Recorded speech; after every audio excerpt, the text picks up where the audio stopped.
안녕하세요. 정치위키입니다. 갈수록 이재명에 대한 사법 리스크가 커지고 있습니다.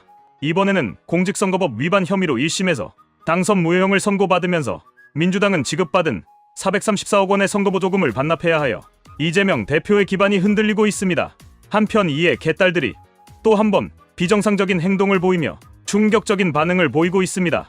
본격적으로 시작하기에 앞서 구독과 좋아요 부탁드리겠습니다.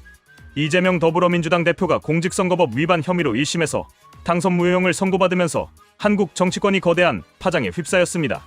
이 사건은 단순히 한 정치인의 사법적 문제를 넘어 대한민국 법치주의와 민주주의의 원칙, 그리고 여야 간 정치적 대립의 구도를 심화시키는 계기가 되고 있습니다. 이재명 대표가 항소 의사를 밝히며 법적 다툼을 이어가겠다는 의지를 보였으나 법원은 명백한 증거와 법률적 해석을 바탕으로 중형을 선고한 것으로 보입니다.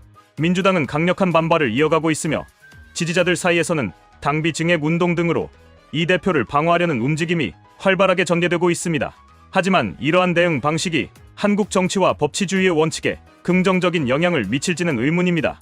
법원이 이재명 대표에게 공직선거법 위반 혐의로 중형을 선고한 것은 그 혐의가 중대하며 법적으로도 충분한 근거가 제시되었기 때문입니다.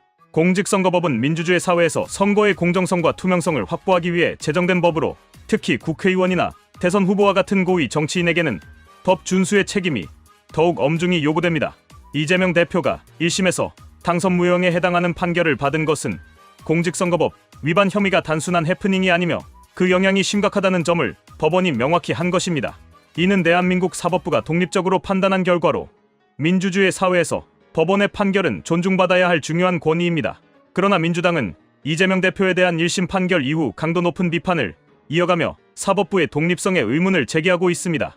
민주당 박찬대 원내대표는 이번 판결을 미친 정권의 미친 판결이라고 언급하며 강한 반발을 표출했습니다. 민주당의 일부 의원들은 이를 정치적 탄압으로 규정하며 판결에 대한 의혹을 제기하고 있습니다.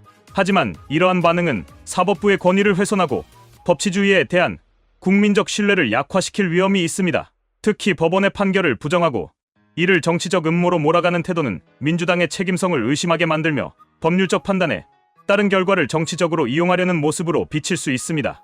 이 대표의 강성 지지자들은 판결 이후 더욱 과격한 대응에 나섰습니다.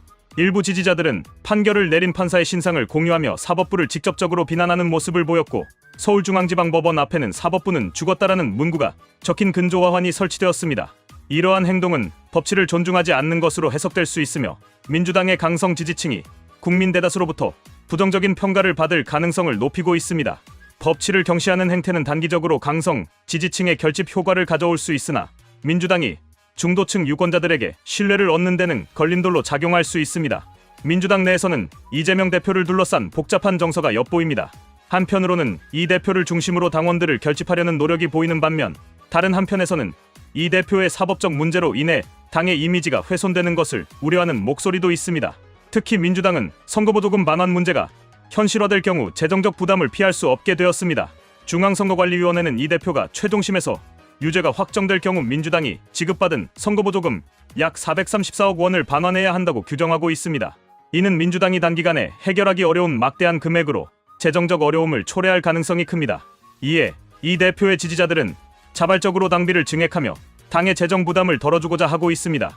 민주당의 권리당원 수는 약 254만 명으로 알려져 있으며 이들 중 일부는 이재명을 지키자는 슬로건을 외치며 당비를 2배 이상 올리는 등 재정 지원에 나서고 있습니다.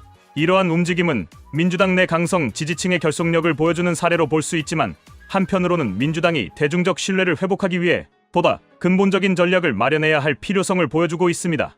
이재명 대표의 대응도 주목할 만한 부분입니다. 그는 최근 법관의 독립성을 강조하며 지지자들에게 과격한 행동을 자제할 것을 당부했습니다. 이 대표는 사법부는 독립적으로 판단할 권리가 있으며 이를 존중하는 것이 민주주의의 기본이라는 입장을 밝혔습니다. 이는 그의 추가적인 법적 투쟁에서 사법부와의 불필요한 갈등을 피하려는 전략으로 보입니다. 그러나 이 대표의 요청에도 불구하고 강성 지지층은 법원을 비난하는 행동을 멈추지 않고 있습니다. 이는 민주당 지도부의 통제력이 부족하다는 인상을 줄 수 있으며 당 내부의 리더십이 약화되는 결과를 초래할 수도 있습니다. 한편 국민의힘은 이번 사건을 법치주의 수호와 사법부 독립성 문제로 규정하며 민주당을 강하게 비판하고 있습니다. 국민의힘은 민주당이 사법부를 압박하고 판결을 부정하는 행태는 법치주의에 대한 도전이라고 강조하며 이를 통해 민주당의 부적절한 대응을 부각시키고 있습니다.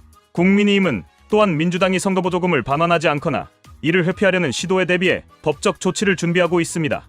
가압류와 가처분 등을 통해 반환 대상 금액을 보호하고 당명 변경이나 분당 등을 통해 책임을 회피하려는 가능성을 차단하려는 것입니다.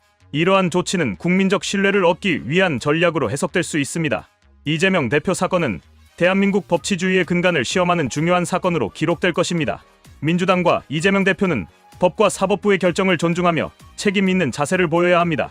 사법부 독립성과 법치주의는 민주주의의 핵심 원칙으로 이를 훼손하려는 어떠한 시도도 국민적 반발을 불러일으킬 수밖에 없습니다. 국민의힘 또한 이번 사태를 정치적 도구로만 활용할 것이 아니라 법과 정의를 수호하고 공정한 정치적 환경을 조성하기 위해 노력해야 할 것입니다.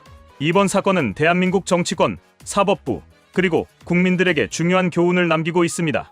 법과 원칙이 흔들리지 않는 사회를 만드는 것은 민주주의와 국민 신뢰를 유지하는 데 필수적입니다.